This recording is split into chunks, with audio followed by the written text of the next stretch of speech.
Student, now we are going to see the second section of column chromatography. In the first section, we have talked about the principle, methodology, and then the other parameter which is involved in column chromatography. In this section, we will see about the development or how to elute out the sample into the column. So we'll start with the different type of illusion. So the very first thing we have to categorize the different type of illusions. So it is classified into two type. It is called isocratic illusion technique and other is a gradient illusion technique. So it is frequently asked what is difference between isocratic illusion and gradient illusion. So as the name itself suggests, this iso means same, and so the meaning is that in the isocratic illusion the polarity of the solvent which you are using throughout your study or throughout your separation is kept constant. So you use the similar solvent system throughout your study. It's not only that it is an individual solvent, like if you are using chloroform, you need to use only chloroform. Whatever the solvent you are using, whatever the mixture or proportion you have taken, if you have taken chloroform is to methanol in 95:5 ratio, throughout the separation all the component in the present in the column has to be separated by the same solvent system.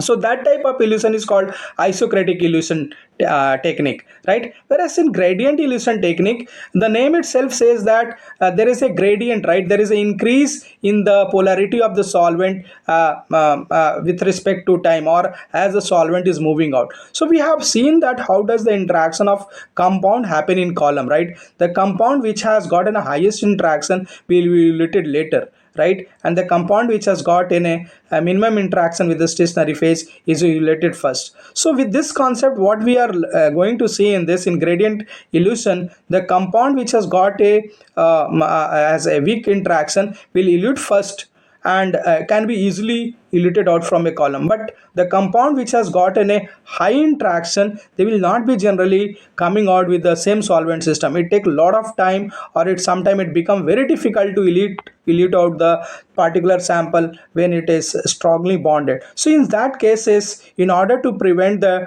time, right, or in order to take out the solvent with the highest interaction, we generally increase the polarity of the solvent, right? So in that cases, what we do with respect to time, as the sample is eluting out, right, the weaker one and then intermediate and the strong one, then for weaker one we take the less polar solvent, and for the intermediate we slightly take higher polar solvent, and then we go for the strong one, the more polar solvent. So here it doesn't mean that you keep changing the solvent system from benzene to chloroform or ethyl acetate to from the chloroform, or then from to methanol to chloroform. It's not like that. Whatever the solution you have taken, right, if you have taken 95 is to 5 into water, in methanol is to water, so you can go for I mean you can increase the concentration of water, you can make it 6 to 5. 5 is acid methanol and 95 is water. Then you can go for 4 in methanol, 96 is water,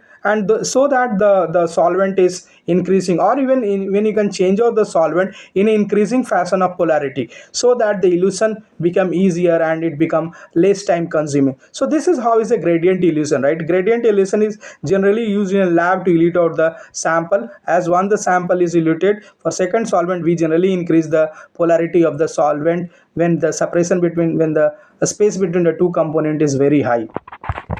So after the separation, how do we identify that the presence of a component? So each separation, right, is being collected in test tube, and then they are tested onto the TLC, right? So we will be knowing the RA value of the solvent, right? Sorry, RA value of the compound which is separated. So what you do, as long as the sample have the same RA value, and when you are collecting into the test tube, you make sure you can collect in the same big jar, and you can evaporate the solvent, you can collect it, right? So and once the new RF come, you start collecting in the other beaker, and you can collect it together, and evaporate the solvent and collect the sample. So this is how we do with the help of the collection and test tube, and by testing on TLC we do generally detect the component present into the column chromatography. So this is the method for the detection. And then factor affecting column efficiency, right? Generally the attending the column efficiency is a big challenge. So how does we can increase the efficiency of the column? So these are the features on which the efficiency of column can be obtained, right? The dimension of column, particle size of column packing, activity of the absorbent, temperature of the column, packing of the column, and the quality of solvent. So look here in the dimension of column. In the previous slide itself we talked about that generally 10 is to 1, the diameter and length is to 10 is to 1. Sometimes it is preferred 100, 100 is to 1 also when it is too long, right? So make sure that the length should have a proper the column should have a proper length and dimension, right? So that the migration of solvent is a proper. If it's not, what happen, it will be affecting the efficiency of a column. The particle size of column packing, the meaning is this, that if you take too much of brick granules to pack a column, the migration of solvent will be very faster, and what we see it here is the separation is not proper, right?